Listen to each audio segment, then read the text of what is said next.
Hi, everybody. So, my two topics for this were relationships and diversity.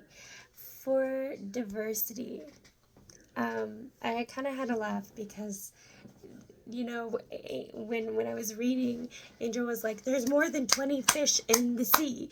Diversify your food." And then he mentions like fish eye sauce, and it's like, I have very mixed feelings about that. But on the flips, it took me a minute. I'm like, well, I mean, if I don't see it, it's like if I don't know, maybe okay.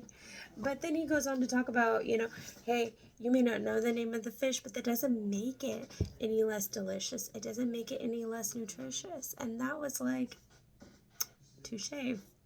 Fair enough.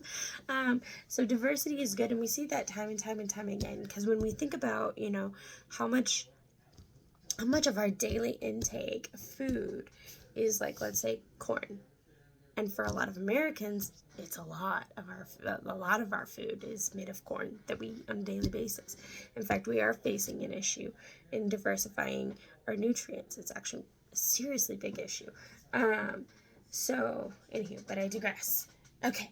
Now for relationships, I really liked how the little guy impacts the big thing, impacts things that we don't even think about. It has such a long reach through the ecosystems, like phytoplankton.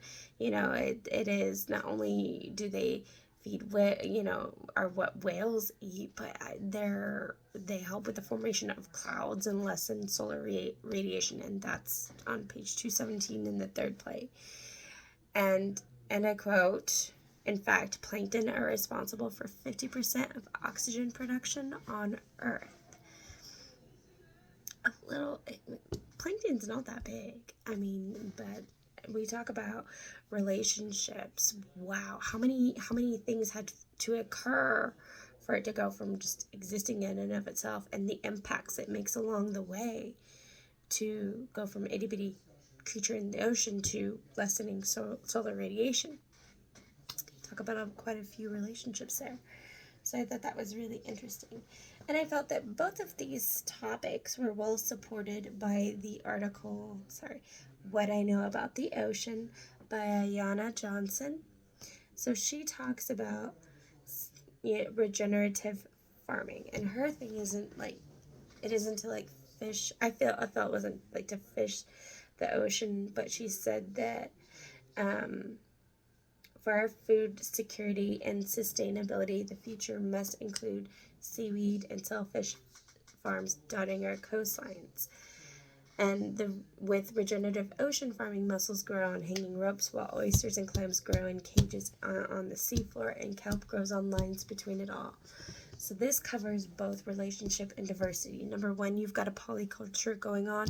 Polycultures are great for the environment. Love polycultures. The second thing is the relationships. These have not only with each other, but also with the environment itself. Kelp forests are like the Amazon of the ocean. And the ability to sequester carbon is astounding, and they actually outperform forests, which is really cool. Another thing is clams and mussels clean the water. So a lot of our dirty water problems, probably because we no longer have clams and mussels there anymore. So there's a couple. New York's got some pretty nifty projects where they're bringing clams and mussels back, and it is amazing. But understanding those relationships that they have not only with each other but also with other animals, and as well as just the environment in and of itself, is so important. So those were my two topics. Thank you for listening.